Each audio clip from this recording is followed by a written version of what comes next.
말씀 제목을 함께 보겠습니다. 말씀을 봅니다. 떨려, 이런 주제를 가지고 말씀을 듣겠습니다. 우리가 잘 아는 이야기 중에 개미와 배짱에 관한 이야기가 있습니다. 잘 아시다시피 개미는 봄부터 여름, 가을에 걸쳐서 열심히 일을 합니다. 반면에 배짱이는 봄, 여름, 가을에 마음껏 놀았습니다. 배짱이가 놀았던 이유는 놀면서도 먹을 것을 얼마든지 구할 수 있었기 때문입니다. 봄이나 여름이나 가을에 배짱이가 볼 때에 먹을 것이 지천에 널려 있었기 때문에 꼭 일을 할 필요는 없었습니다. 그러나 잘 우리가 알고 있다시피 삼각지로 났더니 겨울이 찾아왔을 때에 배짱이는 더 이상 먹을 것을 구할 수가 없었습니다. 배짱이는 크게 후회를 하죠. 만약에 계절의 변화가 없이 배짱이가 원하는 봄과 여름과 가을만 반복이 되어진다면 배짱이의 삶은 정말로 보기 멋진 삶입니다. 그러나 배짱이 입장에서 볼 때에는 유감스럽게도 자신이 원하지 않는 그런 계절이 찾아왔습니다. 겨울이 찾아왔다는 거죠. 겨울이 되었을 때에는 봄에 좋았던 것들 그리고 여름과 가을에 좋았던 것을 더 이상 얻을 수가 없었습니다.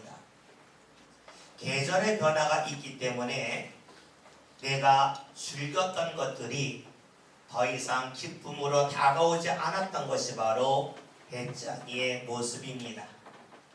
여러분, 계절이 변합니다. 계절이 변한다는 것은 우리가 얻을 수 있는 것이 달라진다는 것입니다. 또 계절이 달라진다고 하는 것은 우리가 필요로 하는 것도 역시 달라진다는 것이지요. 배짱이와 개미만 이런 일을 경험하는 것이 결코 아닙니다. 우리들도 살아가면서 계절의 변화를 늘 경험하며 살고 있습니다. 봄에 우리가 필요로 하는 옷이 있지만 그 옷이 지금은 좋을 뿐이지 여름이 되고 겨울이 되면 그 옷이 더 이상 나에게 좋게 다가오질 않습니다. 만약에 계절의 변화 없이 봄만 계속해서 이어진다면 지금 좋은 것이 앞으로도 좋을 것입니다. 그러나 계절의 변화가 있기에 지금 나에게 좋은 것, 내가 지금 필요로 하는 것이 어느 순간에는 더 이상 좋은 것이 아닌 것이 됩니다. 더 이상 필요로 하지 않는 것이 된다는 것이지요. 이것은 우리의 인생에서는 역시 똑같다라고 말할 수가 있습니다. 지금 내가 좋아하는 것이 있습니다. 지금 내가 필요로 하는 것이 있습니다. 그러나 이것이 어느 시점이 지나면 더 이상 내가 좋아하는 것도 아니고 내가 더 이상 필요로 하는 것이 아닌 것이 되고 말지요. 만약에 내가 지금 좋은 것이 앞으로도 계속해서 좋을 것이라고 지금 내게 필요한 것이 내 앞날에로 계속해서 필요한 것이라고 여긴다면 그것은 배짱이처럼 사는 것이라고 말할 수 있을 것입니다. 오늘 내가 좋아하는 것이 어느 순간에는 더 이상 좋은 것이 될 수가 없습니다. 오늘 나에게 필요로 하는 것이 앞으로 더 이상 필요로 하지 않는 때가 다가올 것이지요. 여러분, 그렇다면 우리는 여기서 우리 삶의 복이 무엇인지에 대하여 분명히 알 수가 있습니다. 복이라고 하는 것은 지금 내가 소유하고 내가 좋아하는 것을 지키는 것이 복일까요? 물론 그것이 복처럼 보이지만 어느 시점이 지나면 내가 좋아했던 것이 더 이상 나에게 좋은 것이 아니지요. 내가 필요로 했던 것이 더 이상 불필요로 한 것이 아닐 때가 오겠죠. 그렇기에 내가 지금 당장 좋다고 하는 것, 내가 필요로 하는 것을 지키는 것이 어느 순간까지는 좋아 보여도 어느 시점이 되면 더 이상 좋은 것이 아닙니다. 진정한 복은 내 것을 지키는 데가 있지 않죠. 새로운 것을 얻는 데 있다는 겁니다. 이것을 우리 좀 한번 확대해 볼까요? 우리가 지금 좋아하는 것이 있어요. 필요로 하는 것이 있죠. 돈이 좋고 사람이 알아주는 것이 좋습니다. 그런데 이것이 우리가 이 세상을 떠나서 하나님 앞에 갔을 때에도 그대로 돈이 좋을까요? 그대로 사람들이 나를 알아주는 것이 좋을까요? 그러지 않겠죠. 돈이라고 하는 것이 어느 순간까지는 좋은 것 같은데 어느 시점이 지나면 더 이상 나에게 좋은 곳으로 다가오지 않을 때가 있다는 것입니다. 진짜 은혜는 내 것을 지키는 데 있지가 않습니다. 새로운 것을 얻는 데 있다는 것이에요. 왜냐하면 계절이 변하듯이 우리의 삶도 계속해서 변하기 때문에 좋아하는 것과 필요로 하는 것이 달라지기 때문입니다. 다시 한번 개미와 배짱이에 대한 이야기를 생각해 봅시다. 배짱이가 지금은 좋은 대로 살았어요. 봄과 여름과 가을을 그렇게 보냈습니다. 그리고 내가 원하지 않는, 배짱이가 원하지 않는 겨울이 왔을 때에 그는 혹독한 시절을 보냅니다. 사실 이야기는 거기서 끝나는데 우리가 그 다음 편을 한번 생각해 봅시다. 배짱이가 겨울에 죽지 않고 겨울을 잘 지내서 새로운 봄을 맞이했습니다. 새로운 봄을 맞이했다면 배짱이가 자신이 지금 하고 싶은 것, 놀고 싶고 친구들과 노닥거리고 싶고 그 일을 하겠습니까? 하지 않겠습니까? 정상적인 배짱이라면 자신이 하고 싶은 대로 하면 지금은 좋겠지만 머지않아 계절이 바뀌어서 겨울이 다가오면 자신이 어려움을 당한 것을 알기 때문에 하고 싶은 대로 하지 아니할 것입니다. 배짱이가 놀고 싶어도 놀려고 그럴 때에 무척이나 마음이 무거울 겁니다. 두려울 겁니다. 떨릴 것입니다. 내가 지금 하고 싶은 대로 놀고 즐기면 좋겠지만 이 날이 계속해서 이어지는 것이 아니기 때문에 어느 순간에 내가 큰 고통을 겪을 거라는 것을 배짱이가 알겠죠. 그러기에 겨울을 지낸 배짱이, 즉 자신이 큰 어려움을 경험한 배짱이라면 봄을 맞이할 때에 그리고 여름과 가을을 보낼 때에 자신의 마음대로 살지 아니할 것입니다.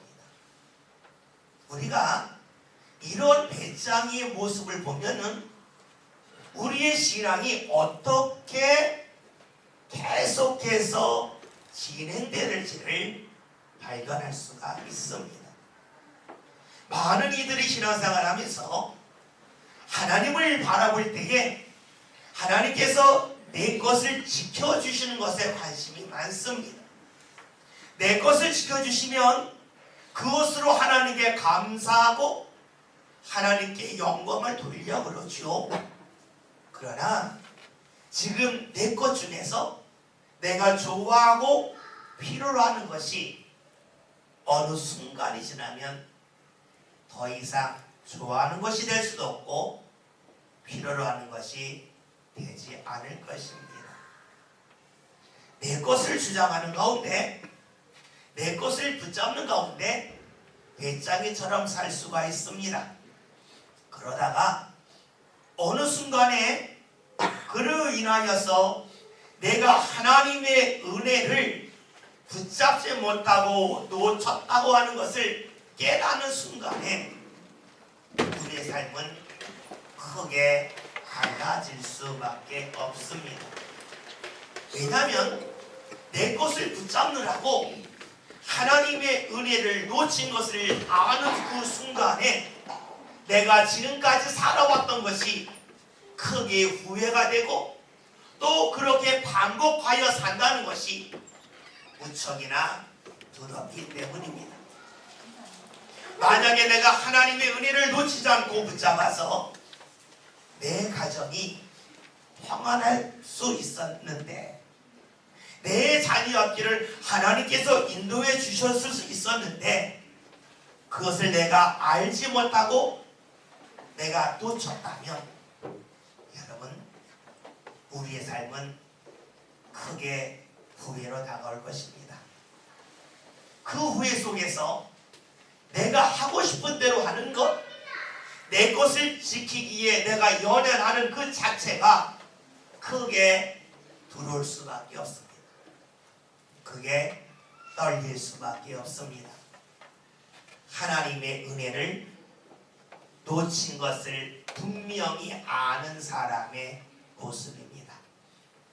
마치 겨울을 지낸 배짱이가 다시금 봄이 왔을 때에 노는 것이 두렵고 떨릴 수밖에 없듯이 하나님의 은혜를 놓친 것을 깨닫고 안 사람들은 내 마음대로 내 것을 지키느라고 하나님 앞에 나오지 못하는 그 자체가 두렵고 떨릴 수밖에 없습니다.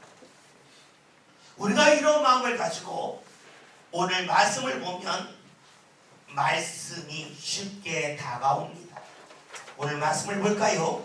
12절에는 말씀을 함께 봅니다. 말씀을 봅니다.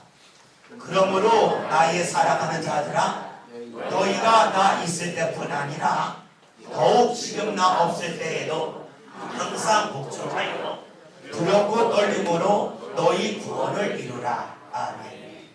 말씀을 보면 바울이 빌립보 교회에 편지를 하면서 말합니다.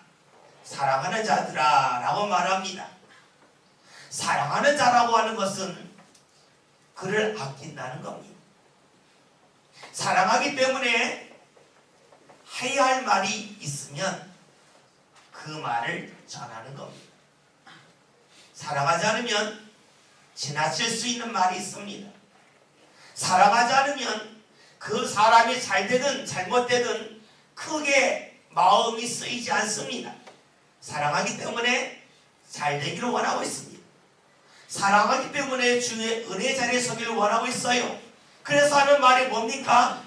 지금 내가 없다는 겁니다. 그러나 내가 있을 때든지 없을 때든지 너희가 항상 복종하여 두렵고 떨림으로 너희 구원을 이루라 라고 말씀하고 있습니다. 지금 바울은 두렵고 떨립니다. 왜 두렵고 떨리냐면 사랑하는 이 빌립보 교회 교인들이 하나님의 은혜를 놓친 그 경험을 바울은 알고 있습니다. 빌립보 교인들은 몰라요. 하나님의 은혜를 자신들이 놓친 걸 몰라요. 그러나 바울은 알고 있어요. 하나님의 은혜를 놓치지 않았다면 이들의 삶이 지금과는 크게 달랐을 텐데 하나님의 은혜를 놓친 것이 너무나 안타까운 것입니다. 그래서 그들에게 말합니다. 나는 지금 두렵고 떨린다는 겁니다. 왜냐하면 빌립보 교회 교인들이 자신의 뜻대로 살면서 놓친 하나님의 은혜를 바울은 분명히 알고 있기 때문입니다.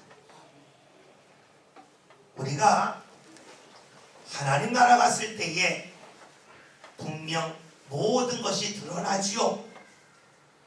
하나님 나라 갔을 때에 내가 이 땅에서 하나님 주신 은혜 중에서 놓친 것들이 하나하나 다 보일 것입니다. 그 은혜가 있었다면 우리 가정이 좀 더 평안했을 텐데, 내 자녀들의 성격이 보다 넉넉했을 텐데, 하나님의 은혜를 내가 놓치고 내 뜻대로 살아서 하나님의 역사를 경험하지 못한 것들이 다 보일 것입니다. 바울은 지금 그것을 보고 있어요. 그래서 두렵고 떨리는 것입니다. 그러면서 이들로 하여금 무엇을 말하고 있냐면 복종하라 라고 말씀하고 있습니다. 왜 복종하라고 말할까요? 하나님의 은혜는 하나님의 말씀을 따름을 통해서 임한다고 하는 것을 바울이 분명히 알고 있기 때문입니다.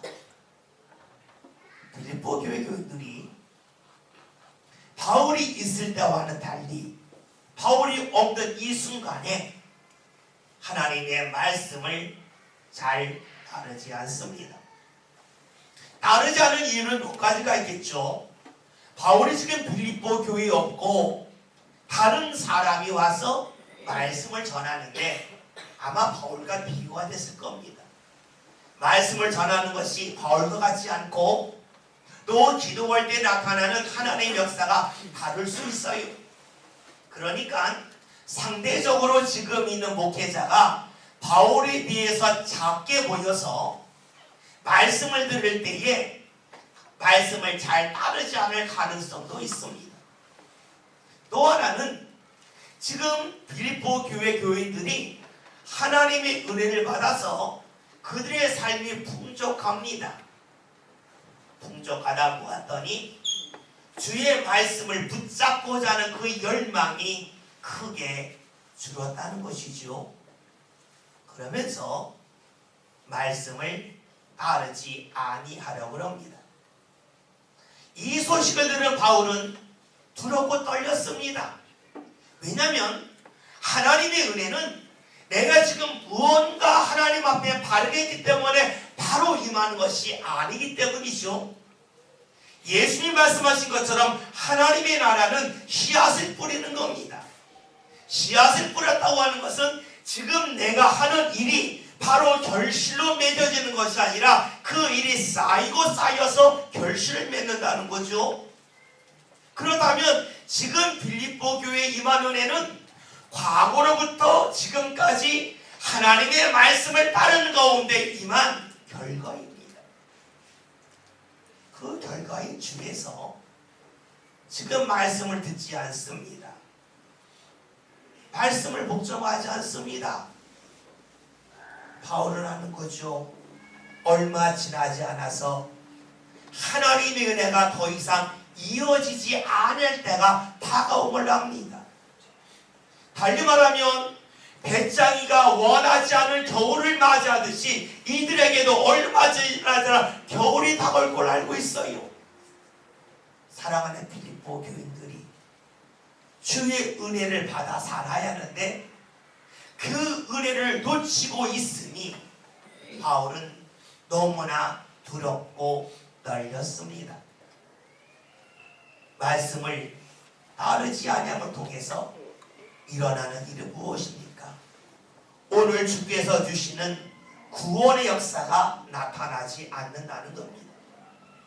구원은 건졌다는 뜻입니다. 건졌다고 하는 것은 하나님의 손이 나를 붙잡고 일으켜 주셨다는 것이지요. 그러면 구원을 이루라는 말씀은 하나님의 손길이 임하도록 하라는 말입니다.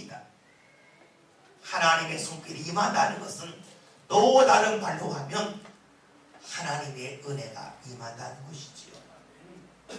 하나님의 말씀을 복종함을 통해서 따름을 통해서 하나님이 오늘 허락하시는 은혜가 계속해서 이어지는데 빌립보 교회 교인들은 지금 말씀을 따르지 않아서 하나님의 은혜를 더 이상 받지 못하고 지금 받은 은혜를 지키기에 연연하고 있는 것, 그 그것이 바울에게는 두렵고 떨리는 일이었습니다.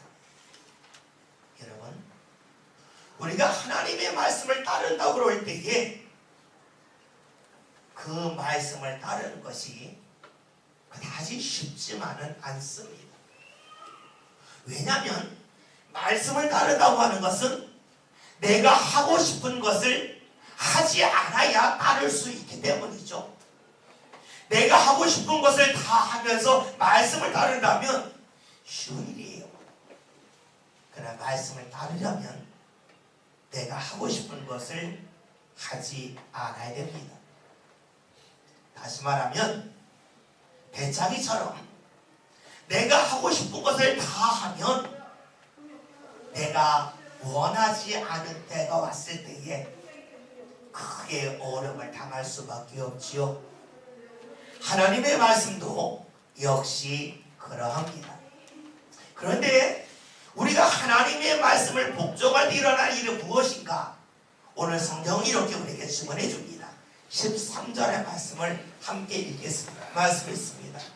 너희 안에서 행하시는 이는 하나님이시니 자기의 기쁘신 뜻을 위하여 너희에게 소원을 두고 행하게 하시나니. 아멘. 말씀을 보면 12절에서 복종하라는 말씀이 나옵니다. 복종하는 게 어떤 일이 나타나는가? 오늘 말씀처럼 너희 안에서 행하시는 하나님의 역사가 나타난다는 것입니다. 우리는 하나님이 하시는 일을 알면 복종하고 싶어요. 하나님이 나를 어떻게 이끄실지 모든 그 계획표를 내가 보고 있으면 말씀을 따르고자 합니다. 그러나 그 계획표를 모를 때에 주저주저하지요. 그러나 하나님은 우리를 어떻게 이끄시냐면 하나님의 말씀을 따르고 순종하고 복종하며 나갈 때에 길을 하나 여시고 그 다음에 또 하나하나 열어가신다는 겁니다. 우리가 여호수아에 서 있는 말씀을 보면 여호수아 4장에서 이스라엘 백성들이 어떤 일을 경험하냐면 요단강을 건너고 하나님 앞에 기념비를 세우는 일을 합니다. 근데 5장을 보면 요단강을 건넌 후에 하나님께서 이스라엘에게 할례를 행하라라고 말씀을 하십니다. 지금 바로 앞에 여리고성입니다. 여리고성에 있는 사람들이 이스라엘을 공격하려고 호시탐탐 노리고 있는데 요단강을 건넌 다음에 할례를 행하라 말씀하시는 겁니다. 당연히 하나님 앞에 질문할 수 있습니다. 하나님, 할례를 행하라고 말씀하시려면 요단강을 건너기 전에 하라고 하시죠. 그러면 여리고성 사람들이 공격해 올 수도 없고 우리는 편안하게 순종할 수 있습니다. 당연히 이러한 말을 할 것입니다. 그런데 하나님은 요단강을 건너고 바로 여리고성 사람들이 앞에 있는데 할례를 행하라 말씀하셨습니다. 당연히 말씀을 듣고 순종할까 순종하지 않을까 고민되겠죠. 그러나 이스라엘 사람들이 하나님의 말씀에 따라 요단강을 건너고 여리고성 사람들이 앞에 있을 때에 할례를 행했습니다. 순종했습니다. 그 다음에 하나님은 어떻게 하십니까? 여리고성을 점령할 방법을 알려주시죠. 성을 6일 동안 하루에 한 바퀴씩 돌고 7일째 되는 날 7바퀴 돌고 외치면 무너진다 말씀을 하시지요. 여러분, 만약에 이스라엘 사람들이 요단강을 건넜지만 하나님 이 자리에서 할례할 수 없습니다. 위험합니다. 라고 말했다면 하나님은 이스라엘로 하여금 요단강이 갈라져서 요단강을 건너가게 하는 은혜를 주시고 역사하셨겠지만 그들로 하여금 여리고성을 점령할 수 있는 은혜는 허락하지 아니하셨을 것입니다. 그렇습니다.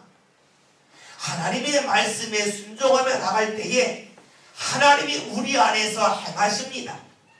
우리로 하여금 해야 할 일이 무엇인지 알게 하시고 깨닫게 하시면서 하나님의 역사를 온전히 이루어 가신다는 사실이죠. 그래서 우리에게 필요한 것은 무엇입니까? 하나님의 말씀에 순종하는 겁니다. 이 말씀을 따름을 통해서 이 말 하나님의 이끄심을 바라보는 것이지요. 두려운 것이 무엇입니까? 내 삶 가운데 하나님의 은혜가 어느 순간에 단절되는 것 아닙니까? 어느 순간부터 하나님께서 내 삶을 붙잡아 주시는 것이 중단되는 것이 가장 두려운 일이지요. 아무리 많은 것을 소유했다 할지라도 사람들이 볼 때 깜짝 놀랄 만한 일을 할 수도 있습니다. 마치 이스라엘이 요단강을 건너갔던 것처럼 사람들이 상상하기 어려운 일이 내 삶 가운데 임할 수 있어요. 그러나 그 이후에 하나님께서 함께하지 않는다면 요단을 건널 뿐이지 여리고성을 점령하지 못하지요.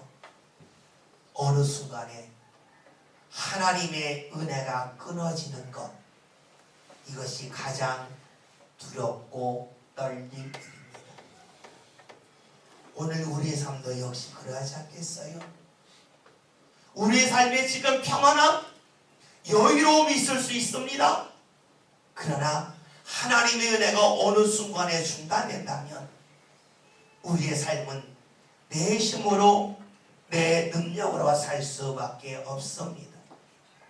하나님이 허락하시는 은혜 자리, 약속의 땅은 우리 삶 가운데 멀어질 수밖에 없겠지요. 우리가 하나님의 말씀에 순종하며 나갈 때에 하나님께서 우리 안에서 행하셔서 우리로 하여금 새로운 소원을 두게 하시고 그것을 이루어 가시지만 그 길이 결코 녹록하진 않습니다.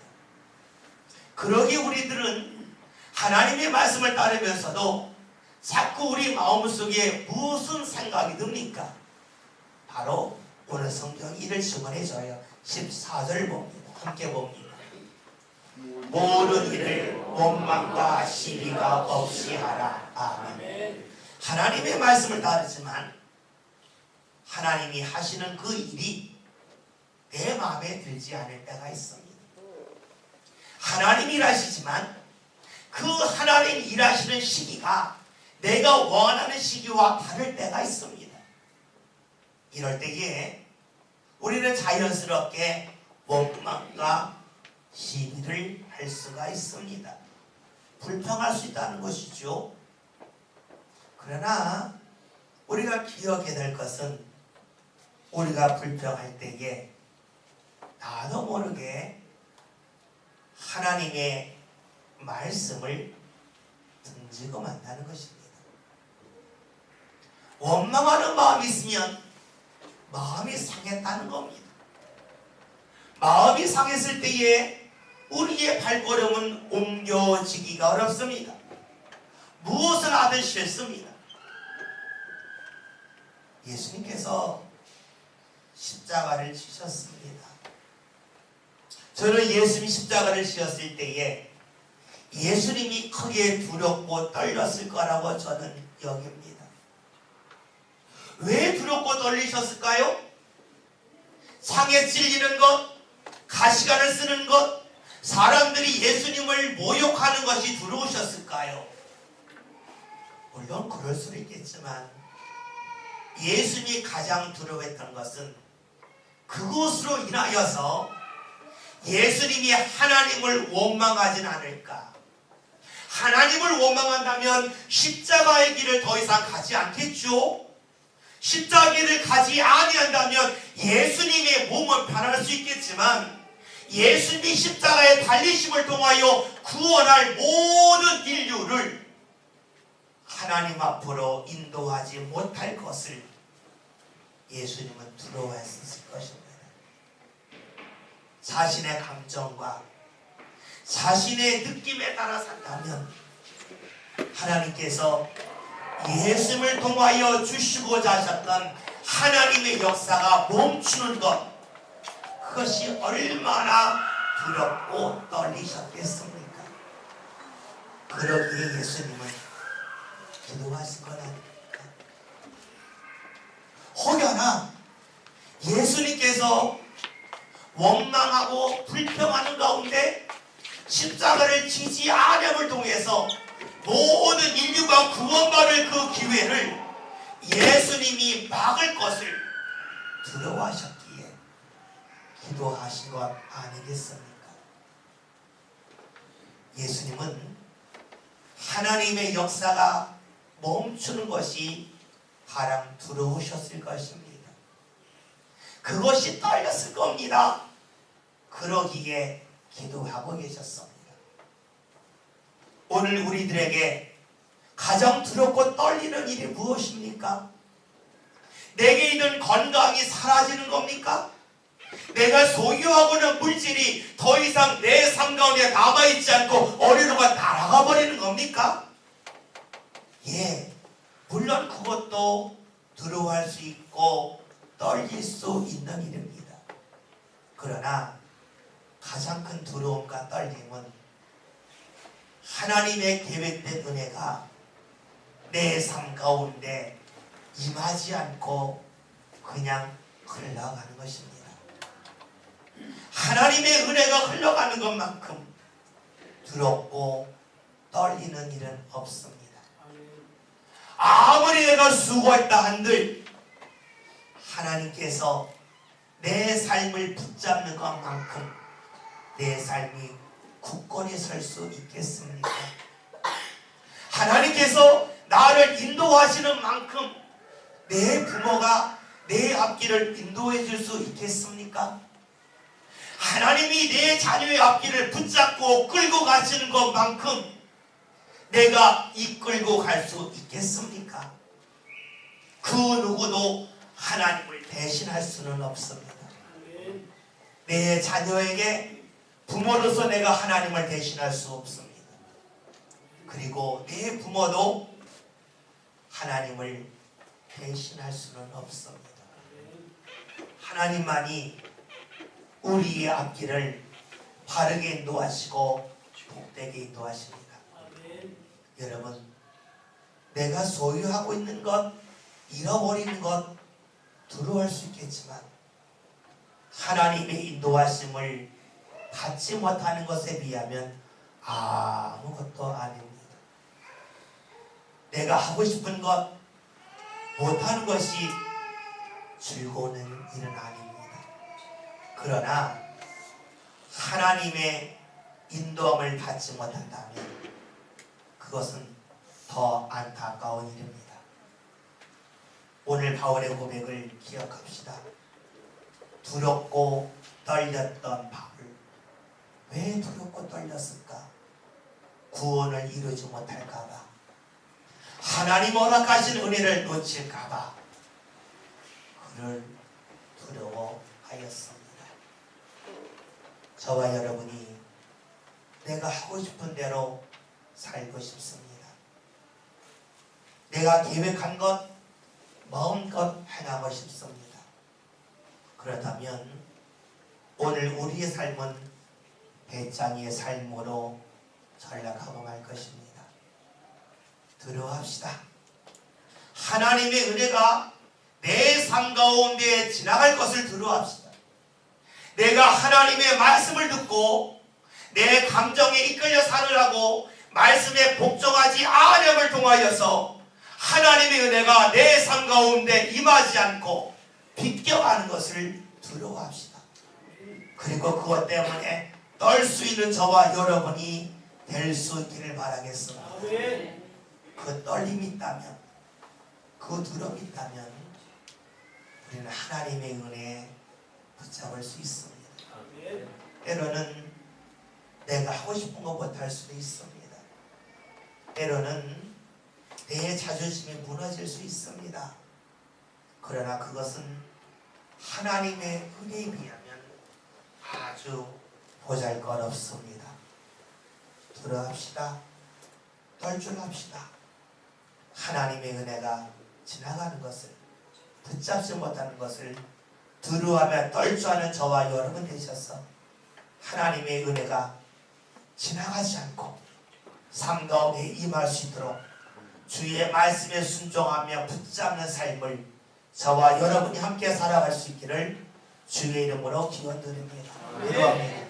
하나님, 오늘 저희들이 무언가 잃어버리기 때문에 두려운 것이 아니라 하나님의 은혜 받지 못함을 두려워하며 널주하는 성도를 되기를 원합니다. 그리하여서 하나님의 말씀을 들을 때에 때로는 내 마음과 맞지 않고 내키지 아니한다 할지라도 말씀 가운데 사는 것이 때로는 나의 자존심을 무너뜨린 것 같다 할지라도 주의 말씀을 붙잡고 순종하는 성도를 되게 하여 주시어 하나님의 은혜를 붙잡고 살 수 있는 복된 믿음의 주인공들 다 되게 하여 주옵소서. 예수님의 이름으로 기도하였습니다. 아멘.